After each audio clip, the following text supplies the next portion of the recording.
143쪽에 있는 요건데 유입 정도와 유출 정도라는 얘기인데요. 이 유입 정도는 말 그대로 이렇게 들어오는 간선수. 그래서 S1의 유입 정도는 하나, 둘 이렇게 되겠죠. 유출은 나가는 거, 이렇게 나가는 거를 유출 정도라 그래가지고 지금 S1 같은 경우 유입이 2, 유출이 1 이렇게 되겠죠. 근데 이 선행 그래프는 잘못됐어요. 왜 잘못됐는지 아세요? 이 선행 그래프 자체가 지금 이게 로테이션이 되죠. 이게 어떤 게 먼저예요? 네? 여기 보면 이렇게 돌잖아요. 이렇게, 그죠? 이렇게 돌면 안 된다 그랬죠. 시작하고 끝이 있어야 되는데 이 중간에 이렇게 돌게 되면 어떤 게 먼저인지를 모르잖아요. 그래서 이렇게 이제 맨 처음에 나온 건 포크 조인문이었습니다. 포크 조인문. 근데 이 포크 조인문으로 선행 그래프를 다 작성하려다 보니까 굉장히 힘들어요. 그래서 그 다음에 나온 게 이제 파 비긴문이라고 합니다. 파 비긴문. 그래서 이렇게 병행으로 처리할 때 파 비긴하고 파 엔드를 써서 그 안에다 이렇게 병행이 처리되는 프로세스들을 갖다 이렇게 써줍니다. 그러면 이게 아주 심플하게 이렇게 만들 수가 있습니다. 만약에 이게 여러 개 있다. 그러면은 포크 조인문을 쓰게 되면 요 수만큼, 요 S1에서 SN 수만큼 포크문이 발생을 해야 되겠죠. 그러면 그 알고리즘 코딩하는 게 굉장히 지저분해지겠죠. 그래서 만들어진 게 이제 파 조인문인데 이렇게 병행으로 처리할 때 이렇게 S0 스타트 있고 있죠. 요거 있고 그 다음에 마무리 있죠. N 플러스 1. 그래서 중간에 있는 걸 이렇게 돼 있는 것들 이렇게 아주 심플하게 표현할 수가 있습니다. 비긴문으로. 그래서 요것도 보면은 그래프가 지금 요거 여기 있는 알고리즘 가지고 요 그래프를 그리면 이렇게 안 나옵니다. 이거는 잘못됐어요. 요것도 있어서는 안 되고 얘도 있어서는 안 되고 화살표도 이렇게 가야 되겠죠. S7로 다 끝나는 거니까. 그래서 여러분들 교재 최신 교재는 어떻게 되는지 모르겠어요. 제가 근데 작년 교재만 하더라도 이 교재 자체가 잘못됐으니까 교재 몇 쪽이냐 하면요 144쪽입니다. 144쪽에 있는 교재 내용을 이렇게 바꿔주시면 좋을 것 같아요. 이렇게 돼야지만 요게 지금 요 알고리즘이 맞습니다. 요 알고리즘이. 그렇지 않으면은 거기 교재대로 있는 걸로 만들려면요 이 알고리즘은 잘못된 알고리즘입니다. 다시 만들면 되니까. 자, 교재 꼭 바꿔주세요. 자, 그리고 지금 우리가 그 전에 포크 조인문으로 만들었던 요거 있죠. 요거를 갖다가 파 비긴문으로 만들면 이렇게 심플하게 만들 수가 있어요.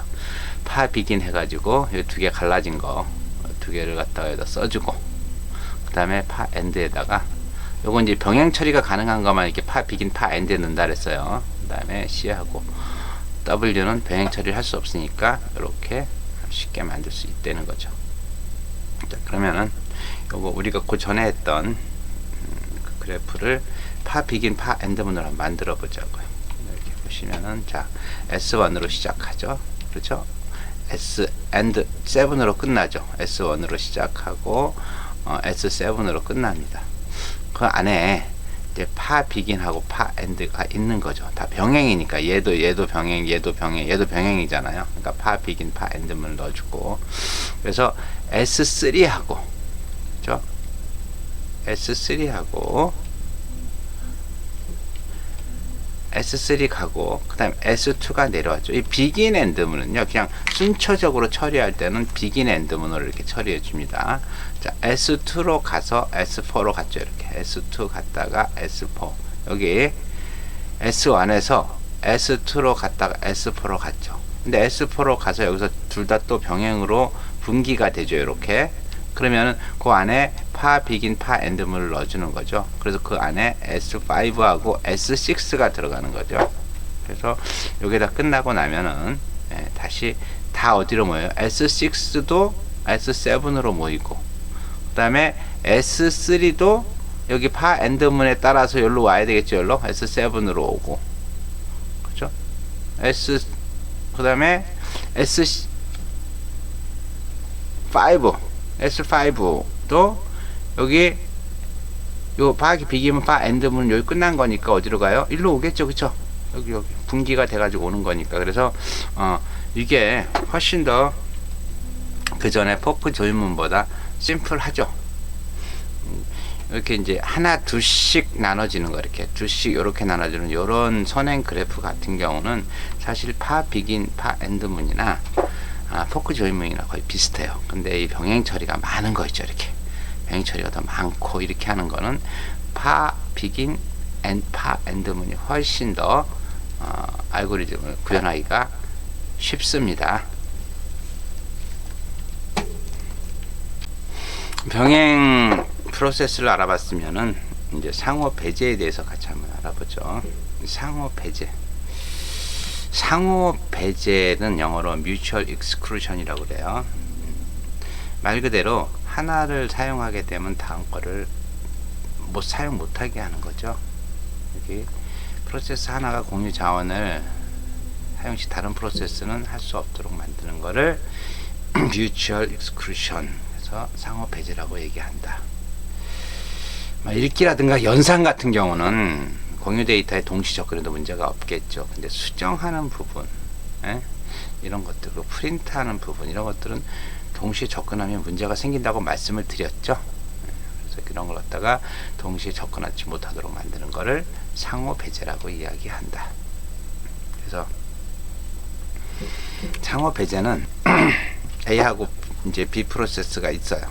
근데 A가 어느 영역에 딱 들어가 있다. 그러면은 P1이 임계 영역에 들어와 있으면은 P2는 임계 영역에 진입하지 못하도록 만드는 거. 이걸 갖다 상호 배제라고 해요. 그래서 상호 배제의 조건은 이렇게 네 가지가 있어요. 첫 번째는 두 프로세스는 동시에 공유 자원에 진입하면 안 된다. 그 다음에 두 번째, 프로세스의 속도나 프로세스의 수에 영향을 받지 않는다. 이 임계 자원에 들어오고 나가고 하는 게 프로세스가 굉장히 빠르다. 그리고 프로세스가 많다. 프로세스의 속도나 프로세서의 영향입니다. 수에. 그 다음에 공유 자원을 사용하는 프로세스만 다른 프로세스를 차단할 수가 있다. 여기 안에 공유 자원을 사용하는 프로세스, 여기 내가 지금 사용하고 있어요. 딴 사람이 못 들어오게 한다는 거죠. 그리고 이제 상호 배제 조건은 프로세스가 공유 자원을 사용하려고 너무 오래 기다리면 안 된다 하는 얘기예요. 맞겠죠? 그래서 먼저 되게 복잡하게 얘기했는데 여러분들 아주 쉽게 얘기하는 건 화장실이에요. 화장실 여러분들 사용할 때 누군가 있으면 사용 못하죠. 화장실이 좀 지저분하다고요. 그러면 우리 이제 병원의 의사 진료를 한번 보시면 될 것 같아요. 병원에 의사 진료할 때 환자가 한 명 들어갔어요. 그러면은 다른 환자가 같이 들어갈 수 없죠. 그걸 갖다가 이렇게 임계영역의 상호 배제라고 여러분들 이해하시면 될 것 같아요. 그래서 이렇게 이제 임계 영역이라고 하는 건 뭐냐면은 어느 한 순간에 프로세스 하나만 사용 가능한 거, 말씀드린 대로 화장실이나 의사 진료 같은 거 있죠. 그런 거를 임계 영역이라고 얘기합니다. 여기 입력 프로세스가 뭔가를 저장해 놨고 여기 꺼내는데 이 임계 영역 안에 같이 들어가 있으면 안 되겠죠. 그래서 임계 영역 상호 배제를 갖다가 이제 프로세스 A가 임계 영역에 들어가면은 프로세스 B가 실제 CPU를 사용한다고 쳐요. CPU를 사용하는 거하고 임계 영역을 쓰는 거하고 다른 겁니다. 임계 영역에 들어가려고 시도를 해요. 그런데 임계 영역 안에 누군가가 있어. 그럼 그때 못 들어가는 거예요. 못 들어가고 그 임계 영역에서 밖으로 빠져나왔을 때 그때 임계 영역에 들어가는 거죠. 그래서 그걸 이제 알고리즘으로 표현할 때 이렇게 표현합니다. 자, 이렇게 알고리즘이 있으면은 이게 요 안에 들어와도 된다, 들어올 수 없다 그러면 여기서 바깥에서 계속 뱅글뱅글 돌고 있다가 자, 들어와도 된다 그러면 요 임계 영역에 들어오는 겁니다. 그리고 임계 영역에 들어오고 나서 나머지 영역이 되는 거고, 이렇게 이제 알고리즘을 이렇게 작성을 하는데 너무 복잡하게 생각할 거 없어요. 화장실 또는 뭐 병원 의사 진단하는 병원 진단실이라고 보시면 됩니다. 자, 그럼 인계 영역은 조건이 있어요. 세 가지 조건이 있는데, 첫 번째는 상호 배제. 어떤 프로세스가 인계 영역의 작업 중 다른 프로세스는 인계 영역에 진입을 할 수가 없다. 인계 영역의 조건이에요. 두 번째 이제 진행이라고 하는 건데, 인계 영역에서 프로세스가 없는 상태에서 어떤 프로세스가 들어갈지. 자, 여기 인계 영역이 이렇게 있으면은, 인계 영역이 이렇게 있으면은, 여기 인계 영역에 들어가지 못한 프로세스들이 여러 개 있겠죠. 그러면 얘를 갖다가 순서를 정해줘야 되겠죠. 그래서 얘가 1번, 얘가 2번, 얘가 3번 이렇게 정해줘야 되는 거. 그 다음에 세 번째 조건은 이제 한정대기라고. 한정대기는 뭐예요? 3번이라고 하는 사람은 계속 기다리고 있어. 그러면 안 되죠. 불공평한 거죠. 그걸 갖다가 인계 영역을 만드는 세 가지 조건이라고 이야기합니다. 자, 이거 설명하는데 굉장히 이제 복잡하게 설명을 많이 했어요. 교재에 보면은 뭐 생산자, 소비자 문제 이렇게 해가지고 제품을 생산하는 사람이 있고 소비하는 사람이 있잖아요. 네? 컴파일러도 생산하는 거고 소비하는 거고, 어셈블러가 이제 적재물들을 생산하고 소비하는 거고. 그래서 이렇게 생각하지 마시고, 우리 창고가 하나 있는데 이 창고가 스마트폰을 판매하는 창고예요. 그러면은 스마트폰을 생산하면은 스마트폰을 넣어놓는 거고, 누군가 그걸 사갔다 그러면 스마트폰이 빠져나가는 거죠. 이렇게 심플하게 생각하시면 됩니다. 여기 무슨 적재 모듈, 어셈블리 코드, 막 문자, 라인 프린터, 드라이버 이렇게 있으니까 복잡한데, 이렇게 생각하지 마시고, 창고에 내가 프린터를 창고에 쌓아놨다.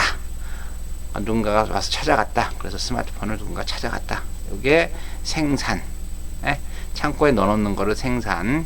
여기 창고에서 판매가 되는 걸 소비. 이렇게 심플하게 생각하시면 됩니다.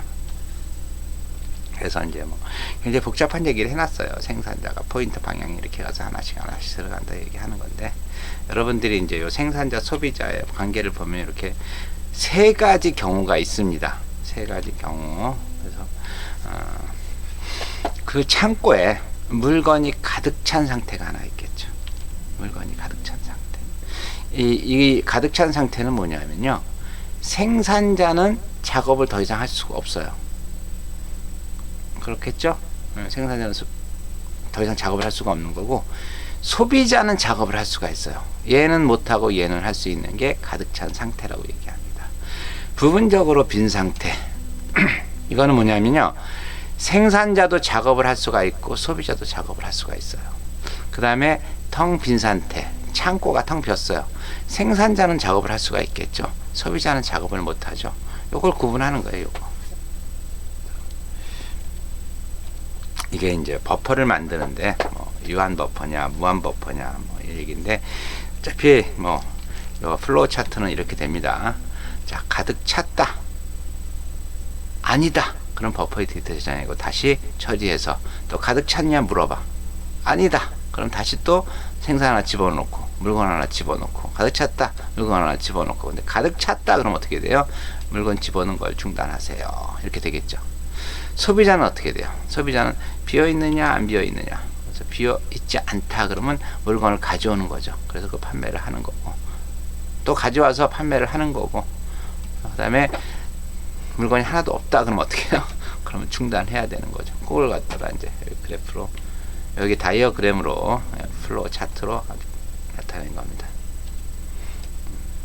자, 그래서 이제 이걸 갖다가 포인터를 만들어 가지고 이렇게 해서 n 뭐 이렇게 해서 예를 들어서 하나가 빠졌다 그러면 이 숫자가 증가하겠죠. 그래서 요거에 대한 걸 갖다가 이제 알고리즘을 표현하기 위해서는 이제 빈 데이터를 만들어 주고, 그 빈 데이터를 가지고 이제 거기 소스 코딩 하는 거예요. 이렇게 버퍼가 가득 찼으면은 카운트하고 버퍼 사이즈가 같으면은 아무것도 하지 마라.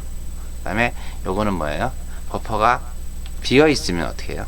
버퍼가 카운터가 빵이면은 아무것도 하지 마라 이 얘기죠. 그렇죠? 버퍼가 비어 있으면 아무것도 하지 말고, 요거는 카운터가 버퍼 사이즈 같으면 똑같다는 얘기죠. 그렇죠? 그 알고리즘을 나타낸 겁니다.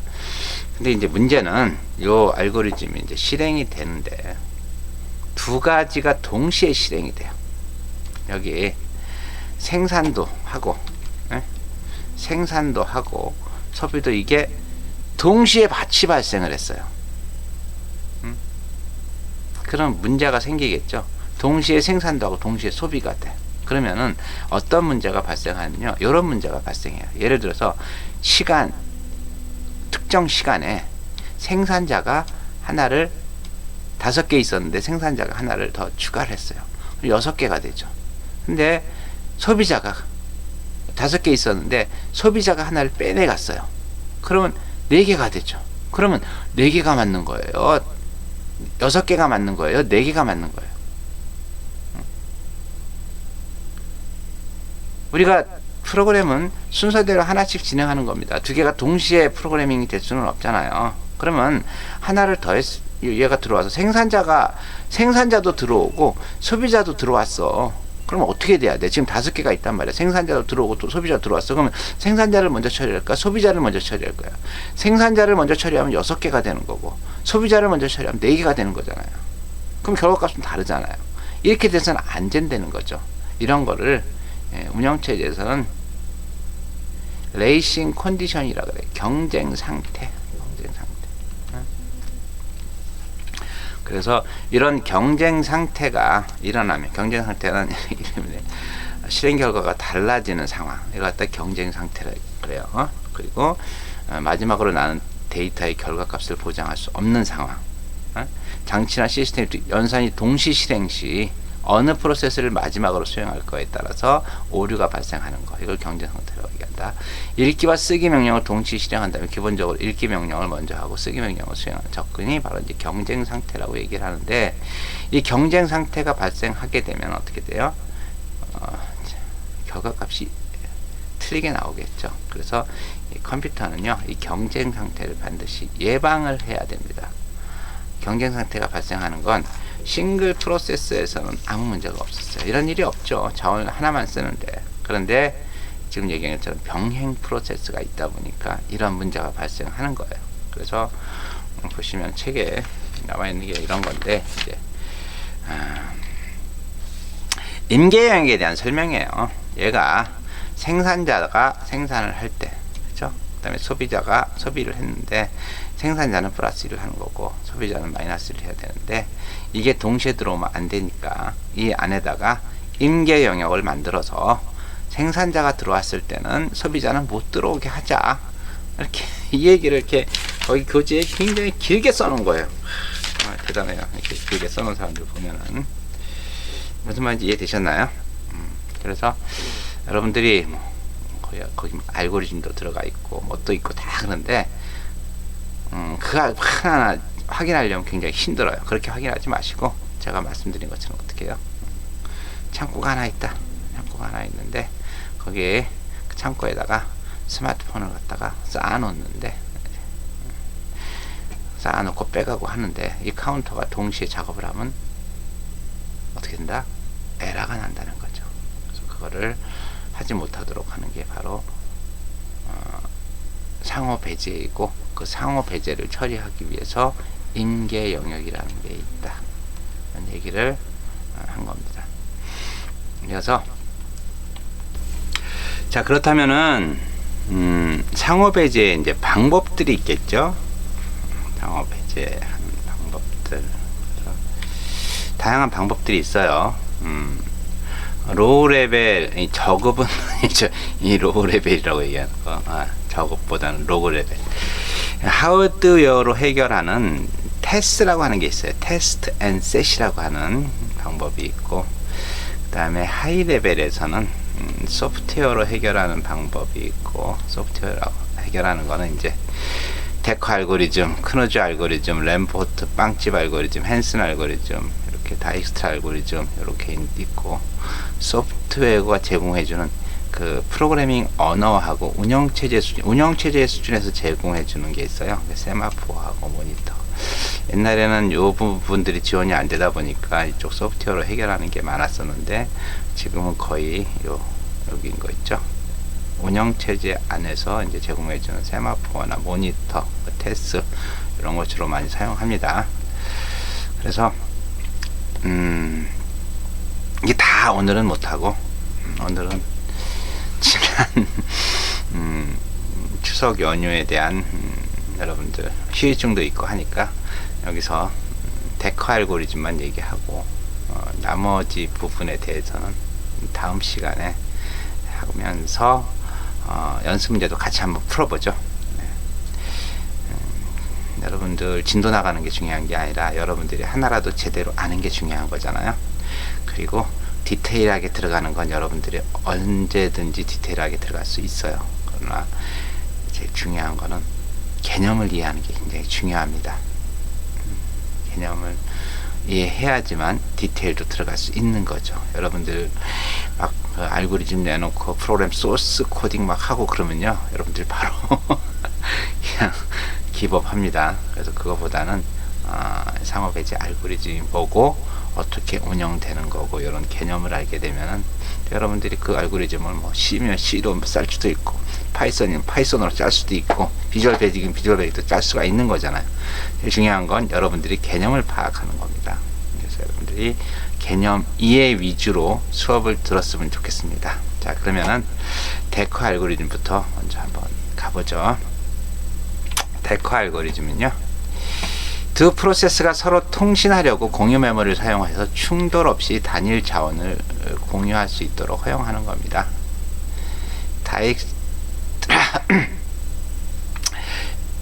인계 영역 문제를 적용하는 건데, 제일 처음에 나온 병행 프로세스의 상호 배제 문제를 가장 처음에 해결한 해결책이 바로 데커 알고리즘이에요.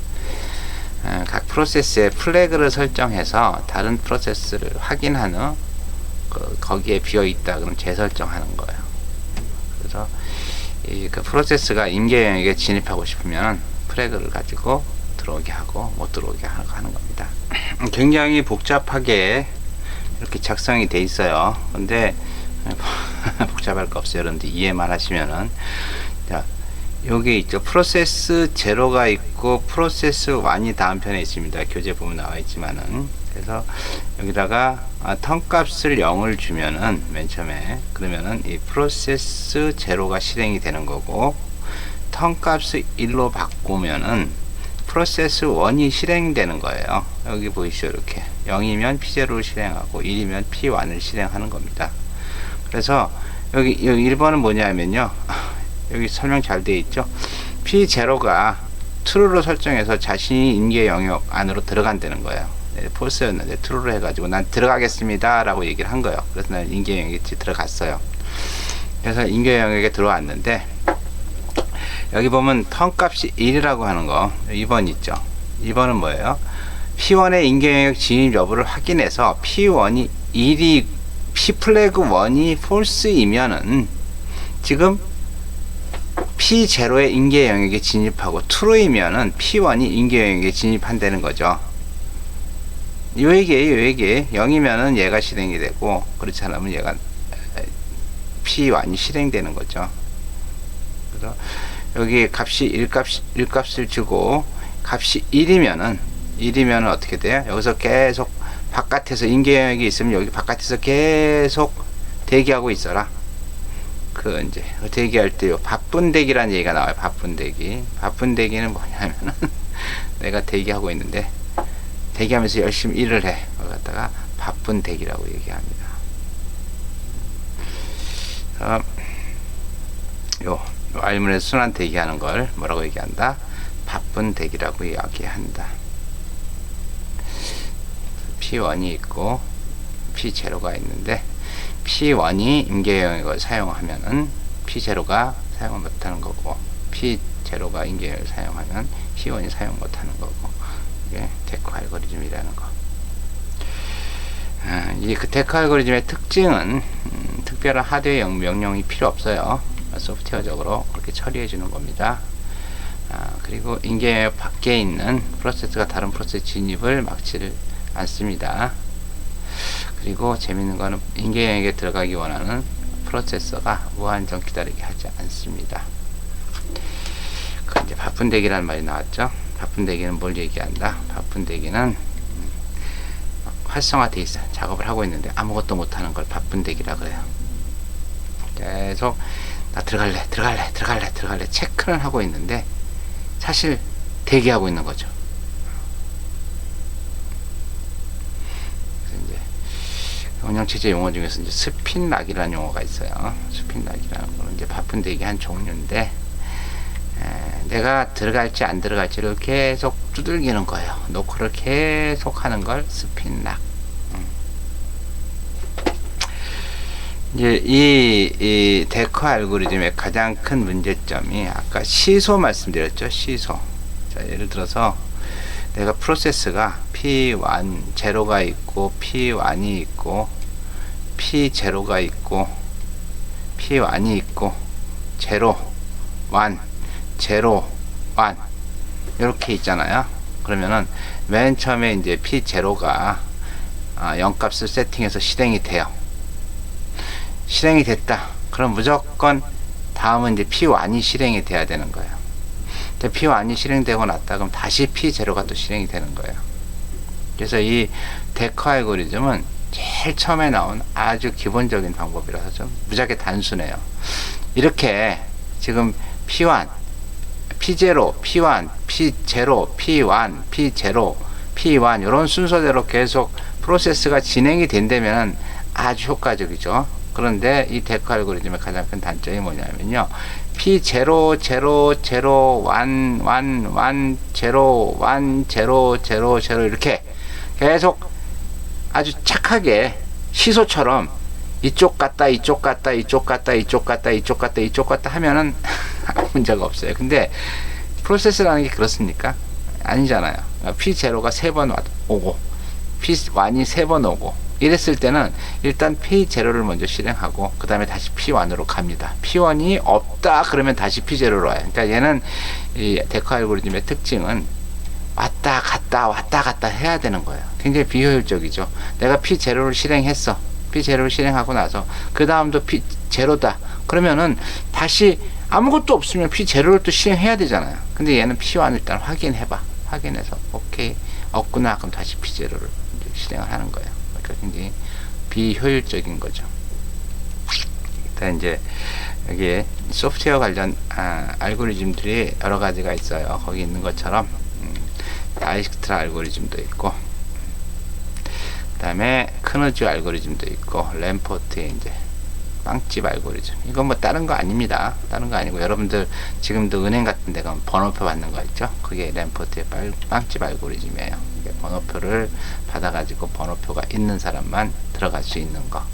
그래서 그 핸슨 방법도 이제 프로세스의 불리한 부분을 보완해가지고 이제 핸슨 같은 경우는 프로세스가 긴 거 있죠. 그런 것들은 굉장히 좀 문제가 있는데 그런 것들을 보완해서 대기 시간하고 실행 시간 같은 거를 이렇게 조절해가지고 이제 그 연계에 들어갈 수 있도록 해주는 겁니다. 거의 뭐 비슷합니다. 소프트웨어 관련된 거는. 그래서 여러분들 그 하이 레벨 중에서 데커 알고리즘하고 다이엑스트라, 크누즈, 램포트, 핸슨 이 정도만 알아보고 그 나머지 테스트 앤 셋이라든가 세마포라든가 모니터는 다음 시간에 하도록 하겠습니다. 예.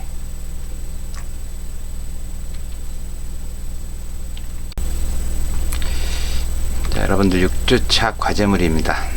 과제물도 이번에는 아주 심플하게 하나만 냈습니다.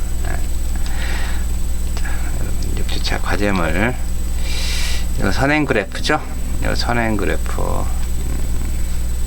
요걸 가지고 폭스 조인문, 파 비긴문을 이용해서 폭스 조인의 알고리즘, 파 비긴의 알고리즘 이렇게 해서 작성을 해가지고 여러분들이 과제 설명란에 제출해 주시면 됩니다. 네. 오늘 수업 잘 들으셨나요? 운영체제는 개념입니다. 여러분들 운영체제 안에 있는 막 알고리즘 같은 걸 하나하나 따지고, 물론 따지면 좋죠. 근데 그런 걸 따지는 것 때문에 운영체제의 개념을 이해 못하면 제가 볼 때는 득보다 실이 많은 것 같아요. 그래서 여러분들이 운영체제 공부하면서는 개념을 이해하는 게 굉장히 중요합니다. 그리고 그 개념을 이해했으면은 여러분들이 이제 프로그래밍 언어 배우죠. 파이썬도 배우고 뭐 C도 배우고 뭐 자바도 배우고 할 때 그때 여러분들이 그걸 그 알고리즘을 한번 구현해 보시면 돼요. 이해를 하고 나서 정확하게 구현을 하시면 되는 거니까 너무 거기는 알고리즘에 막 푹 빠져가지고 운영체제를 보지 못하는 그런 우를 범하면은 안 될 것 같아요. 그래서 하여튼 제가 하는 운영체제 강의는 진도보다는 여러분들이 개념을 이해하는 쪽으로 가겠습니다. 예, 오늘 하루 수고 많았고 다음 주에 안녕.